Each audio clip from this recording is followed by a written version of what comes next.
walio wengi. Umeona?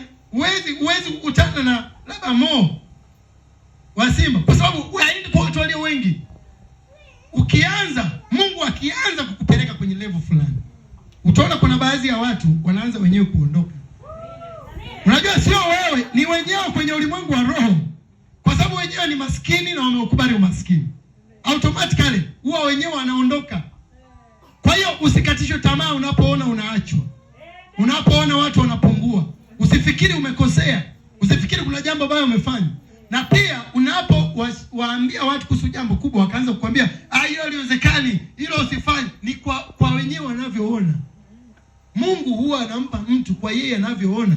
Na ndio maana alimomchukua Abrahamu, alipomfikisha sehemu, akamwambia angalia, inua uso wako, angalia mpaka mwisho wa macho yako, nitakupatia. It's according to your vision. So the people that you have wanao kuzunguka wewe ni kuku. Ni kuku. Kuku anaona hapa mpaka.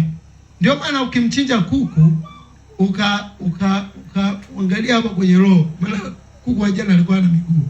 Lakini kuku ukimwangalia hapa kwenye chakula hapa, utagundua mchanga ni mwingi. Anakula